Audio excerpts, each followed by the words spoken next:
Hey guys, welcome to my new series, TackleBox TidBits. In today's episode, we're going to talk about my opinion of the difference or how you delineate a professional angler from a competitive angler. The professional angler is what the name implies. The person who has taken up the sport of competitive fishing and made it a career. These are the folks that have to rely on tournament earnings as part of their income. On top of that, they're also relying on how well they've built their own brand. Many of them have sponsorship agreements or deals. Those sponsors obviously are paying them an amount of money per year. And with an expectation that they're able to endorse, sell, and promote a particular product. There's also agreements for development and research. You see lots of the professional anglers with their name attached to either a series of rods, a series of baits, a series of products that support the fishing industry. So the professional angler travels all over the country, competing at the highest level, relying on those tournament earnings and the sponsorship dollars that they get to support their continuing pursuit of bass fishing. I would imagine if you talk to them, they would tell you, most of them would probably tell you that it's not for the faint of heart. If you're lucky enough that you're able to travel with your family, then there isn't as much separation time. But if you're the professional angler that's having to do that on your own, then you're probably away from home a lot more than you would like. You're definitely away from home a lot more than you would like.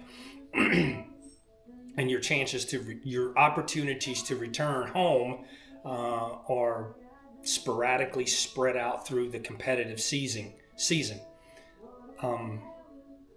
So tournament earnings are one part of that income, and many would tell you that you can't rely. If you only relied specifically on the tournament earnings, then you wouldn't last as a professional angler for very long.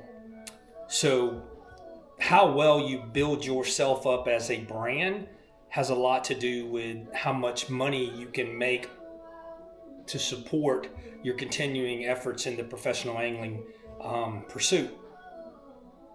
There's lots of professional anglers that are on major high-level circuits that they fish well, but many of them haven't won at the tour level, so they probably spend quite a bit of time with coaches that deal with media, that deal with personality, that deal with sports. Those coaches help them build the brand. They help them develop media. Most all of them have a social media platform of some sort, or they have all of the social media platforms. And some of them have become very successful in monetizing those social media platforms. So that's a form of income that they're getting to offset the money that they make as tournament winnings when those tournament winnings aren't enough to continue their pursuit of that competitive fishing. So the professional angler, that's their occupation. It's what they do. It's what they rely on to keep their lights on. All the things that if you're an everyday 40-hour-a-week employee, you're relying on your income from that job to keep your lights on, to help you pay the bills. The professional angler is no different, except they're relying on tournament winnings and they're relying on sponsorship monies that they can acquire, and whatever monetization they can get from social media platforms. So professional angling, again, you've got to rely on it to keep your lights on, to keep gas in the truck, to keep tackle in the boat, to keep all of your equipment functioning so that you can continue to travel across the country and pursue bass fishing as a job. That's the professional angler. What makes the competitive angler different? Well, the competitive angler, using myself as the example, having served nearly 27 years active duty, I have Uncle Sam's retirement pension, and I have the VA compensation that I rely on to pay my bills. I'm fortunate enough to have enough of that income that I can budget and participate in local series events, and I can participate in Major League Fishing's BFL series. The competitive angler doesn't rely necessarily on the income that they win from tournament earnings to keep gas in the boat, to keep gas in the truck, to keep tackle in the boat. They're not relying on those tournament winnings because they have that guaranteed income that they're getting from their job.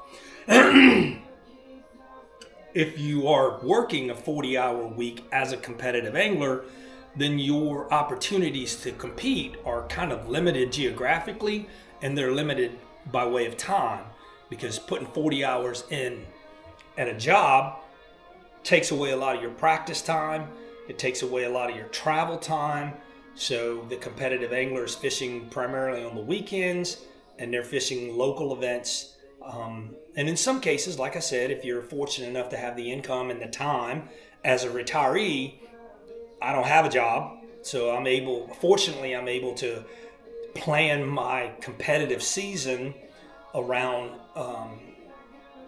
local events and around the BFL. But again, as a competitive angler, I don't have to rely on that income to support me. So what are your thoughts? How do you define, or how do you delineate the difference between a professional angler and a competitive angler? I appreciate you hanging out to the end. For those of you who watched it all the way through, I am very appreciative. Two of the most valuable intangible resources you have is your attention and your time. And if you watched it through the end, I stole them both at the same time simultaneously. So I appreciate that. Any opinions or any comments you have, by all means, drop them down below in the comment section. And as always, if you feel inclined to support the channel, hit the subscribe, hit the like button.